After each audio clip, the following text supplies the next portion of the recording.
You're listening to the Cambridge Insider Podcast. On this episode, hosts Stephen and Mariah discuss the 3 most influential factors to the decision-making in a student's journey. Today's episode is sponsored by Andrew Osborne's Academy. Andrew Osborne Academy is a co-ed day and boarding school for grades pre-kindergarten to 12th grade and postgraduate. Their campus is a global village with some of the best and brightest students from down the street, across America, or around the world. Thanks for listening.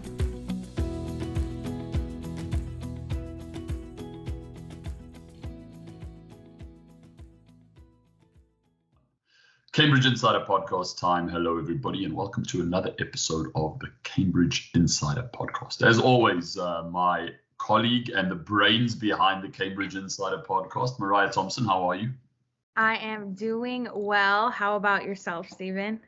Doing well, thank you.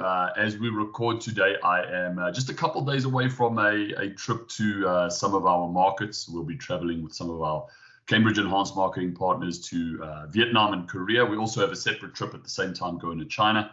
So we're just excited to get those partners out there to be able to network and brand themselves further and just connect with great students, great families, and great agency partners of ours. So it should be a good couple of weeks ahead.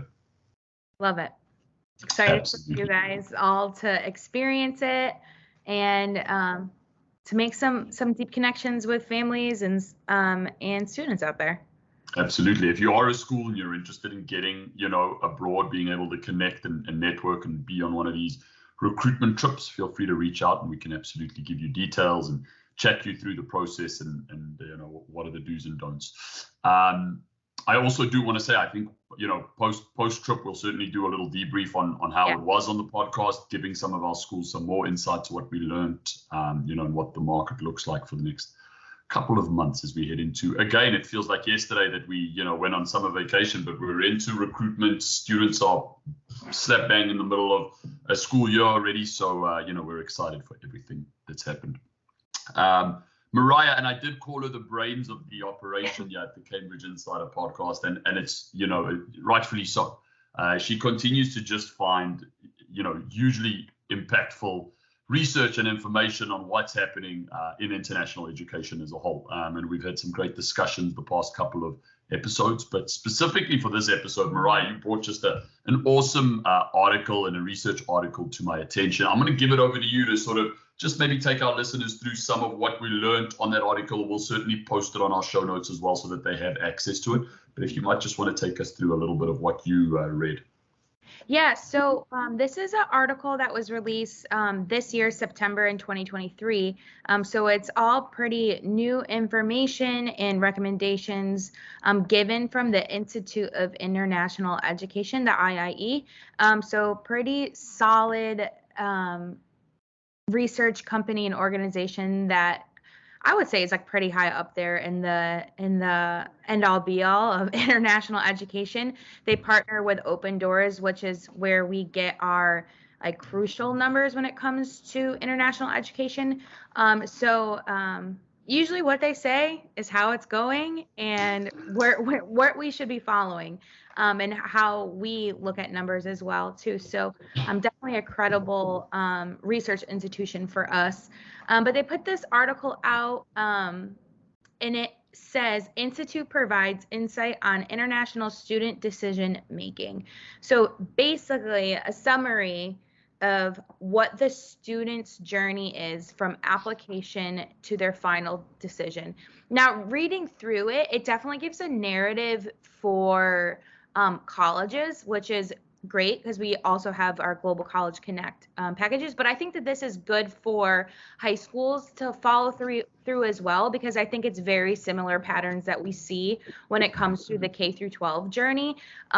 Just being in partnership with them for a while now, it's very similar to what we've been seeing. So I definitely think that this information is good for high schools but definitely colleges, because this is what they really targeted in this article. But there were 3 main factors. The first one is parental involvement. The second is the impact of a counselor support. And the third is emphasis on entrepreneurship within the school's curriculum and outcome for a student. So that was a lot, but I think it is good for us to kind of take a deep dive into, I think that the first one for the parental involvement. Stephen, what have you seen like on our end in the Cambridge or with your experience, what that has looked like really for parents' involvement in the student journey?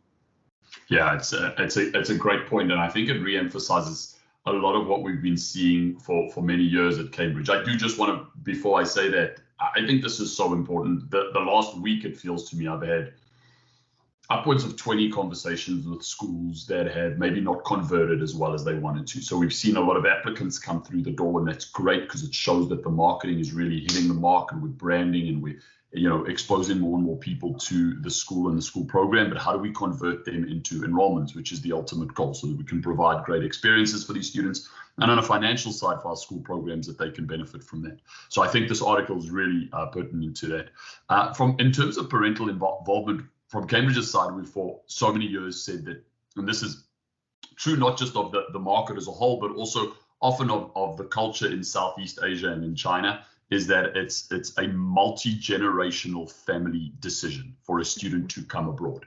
It's not just on a whim. Hey, I feel like my English is really good. I want to go and experience a different culture. Let me go to America.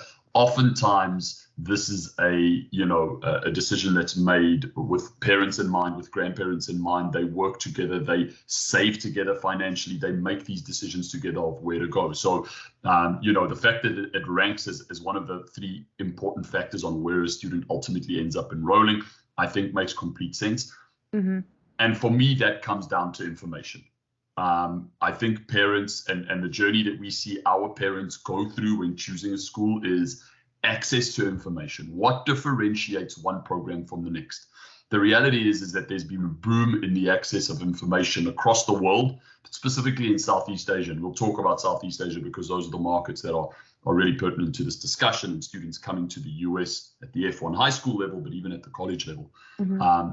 But in addition to that, in addition to that access to information, how do we give targeted information to make a parent and a grandparent go, you know what, I've seen 5 great programs.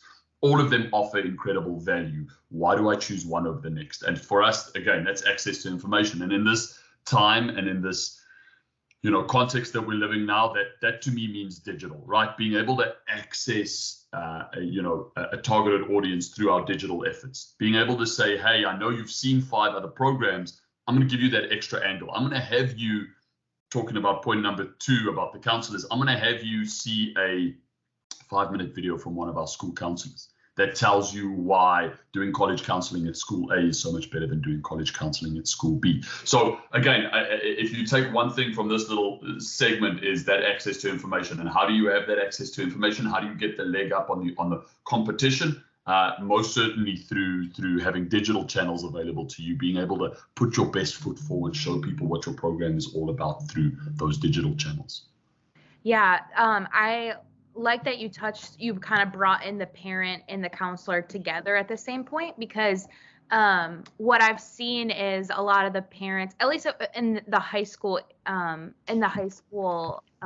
area, the parents are encouraging the students to seek the counselor's advice within the schools.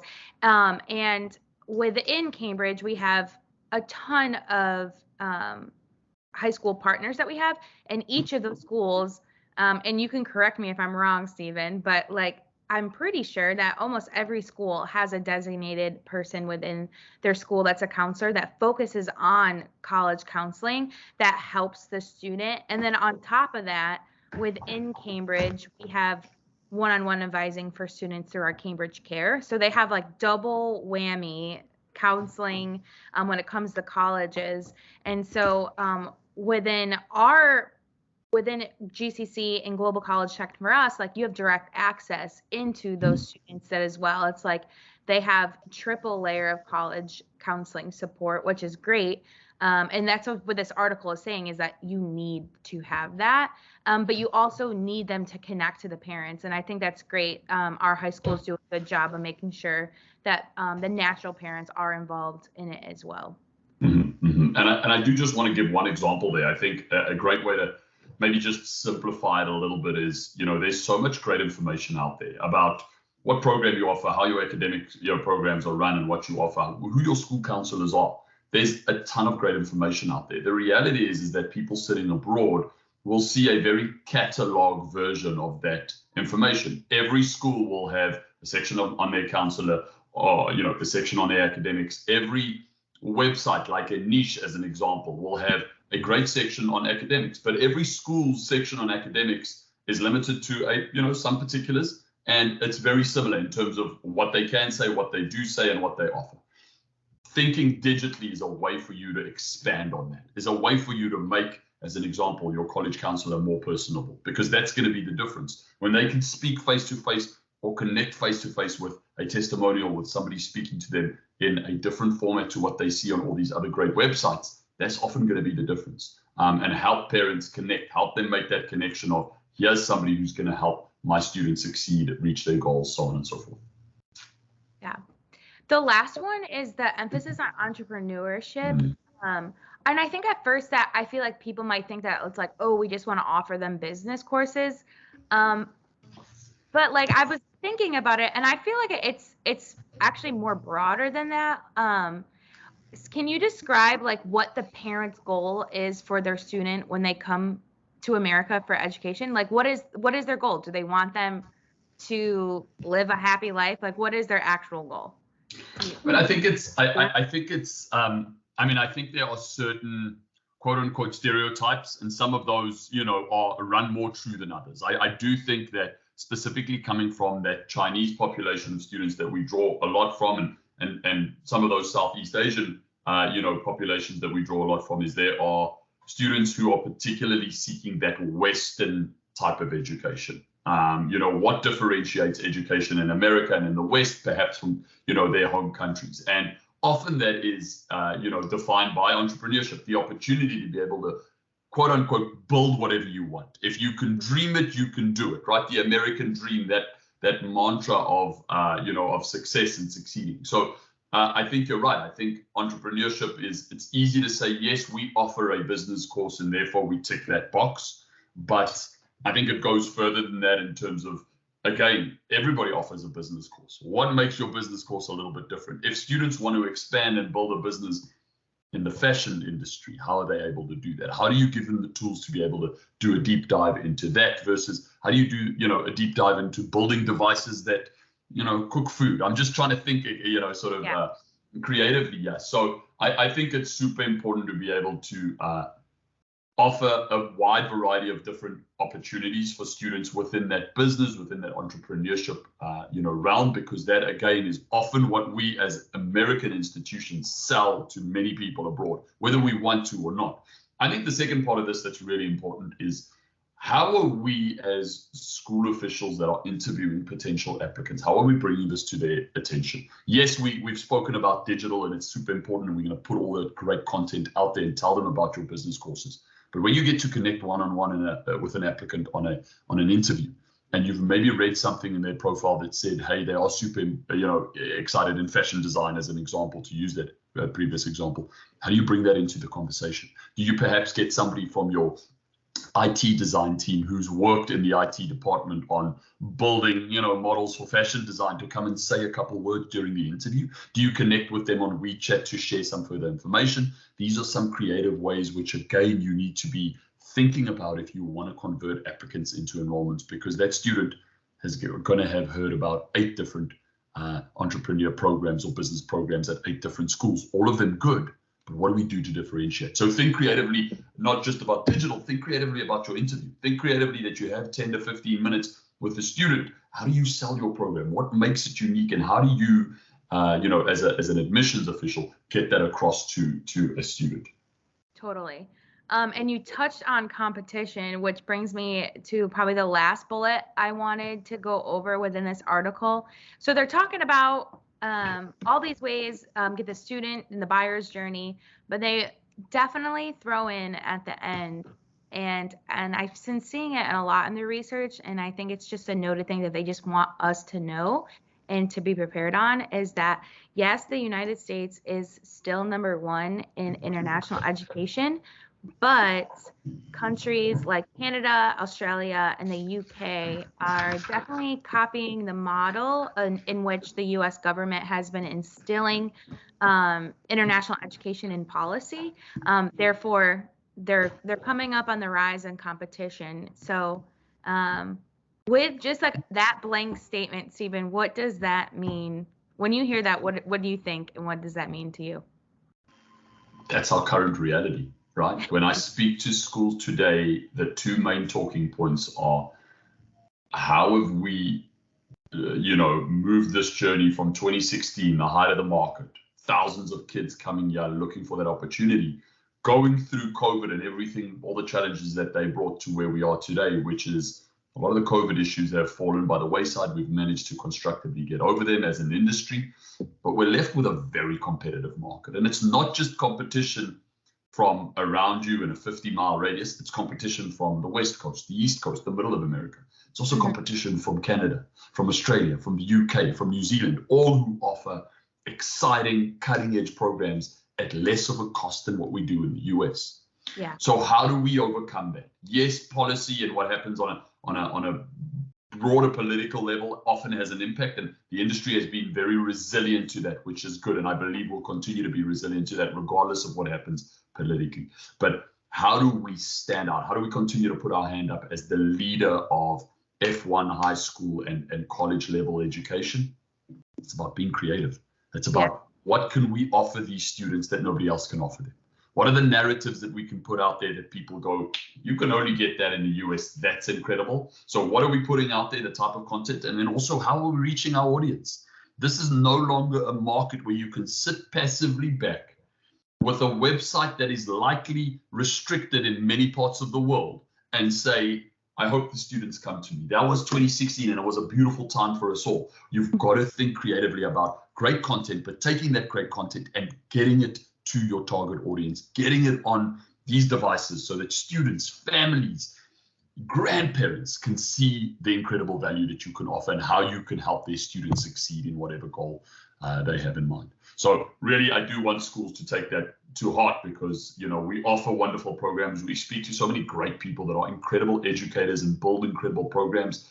I would hate for them, for us to see those great programs go to waste because we're not transferring that knowledge and showing people and showcasing exactly what we have.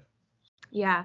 And I think it's great too that we're tying all this in together because like the first half, we're talking about building relationships with parents and counselors. And then we're talking a bit, you have to be in the digital sphere too. And that's really what our partnership with schools and colleges would be, with the both, where the relationship and where the digital access into where they're at. So it definitely is encouraging for us when we're talking to our partner schools, but also when we're talking to future partners where there is this struggle, there is this problem, but we seem to have the solution. So it's definitely a good thing. Just a terrific article. I love my read through it. I appreciate you sharing it with us. And as I said, we're going to put that in the show notes for all of our listeners. Have a look, have a deep dive. If you have questions about it, reach out. We're happy to discuss, to go over certain points. If you disagree with what we've said, absolutely, that's what we want. We want constructive engagement so that we can continue to hopefully help you come to the conclusion and make good decisions about your program. So feel free to reach out to us. Mariah, thank you for sharing.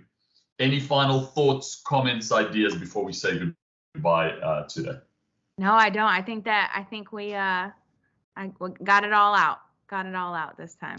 That's a good way to end it right there. To all of our listeners, remember to like, listen, subscribe, and share. Maybe somebody has the need to listen to this podcast. Feel free to share it, and we'll catch you around the next episode of the Cambridge Insider Podcast. Bye-bye, everybody. Thanks for listening to the Cambridge Insider Podcast. Don't forget to like and subscribe to our YouTube channel to never miss an episode. For more Cambridge updates, follow us on Facebook, Instagram, and LinkedIn. Have a great week and stay connected.